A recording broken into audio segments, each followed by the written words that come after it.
Bene, adesso ci trasferiamo in Veneto, nel mio Veneto. Il servizio è di Margherita Basso, la regia è di Luigi Gorini. A fra pochissimo perché abbiamo un amico ospite musicale.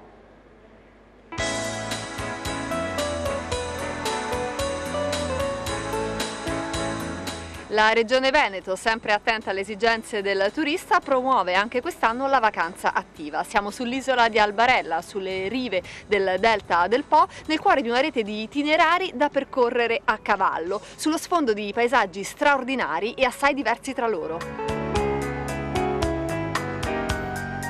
Quali sono i requisiti necessari per chi vuole praticare turismo a cavallo? Stare in sella.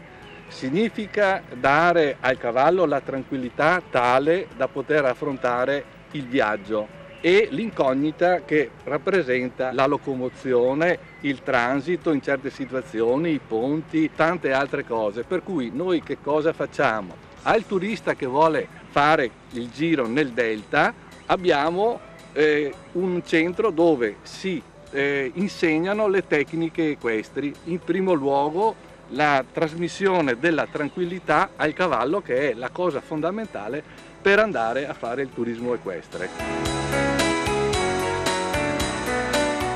Da che cosa sono attratti i turisti che richiedono una vacanza a cavallo? Ma decisamente sono attratti dalla natura che circonda il nostro territorio e il Parco del Delta del Po è un territorio che sicuramente si addice a questo tipo di turismo.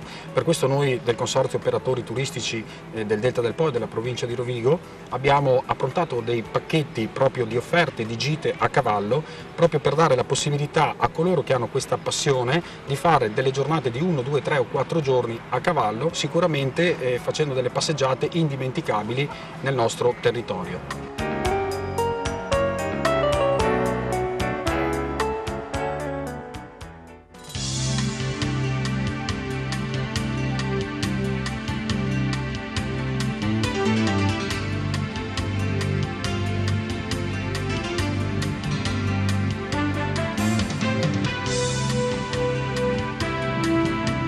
Siamo nel Museo regionale della bonifica di Cavendramin, nel comune di Porto Tolle, in provincia di Rovigo, una delle tappe degli itinerari a cavallo sul Delta del Po. Ecco, ma in che cosa consiste il turismo equestre? Il turismo equestre è una disciplina che ci permette, attraverso il nostro amico cavallo, di attraversare tutti i paesi, le campagne, le valli, i fiumi che stando in macchina non avremmo mai avuto l'occasione di vedere. Questo è uno sviluppo anche per il territorio. Ovvero che oggi ci troviamo in una delle ipovie fatte nel Delta del Po, che parte da San Basilio, arriva al Museo di Cavendramin e finisce nel territorio di Cazin.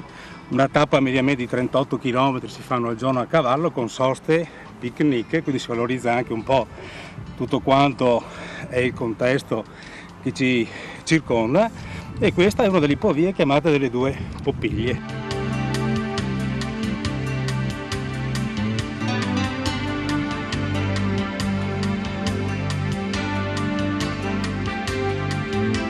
Nella provincia di Rovigo, tra spiagge, passeggiate a cavallo lungo gli argini del delta e paesaggi davvero mozzafiato, non c'è che l'imbarazzo della scelta.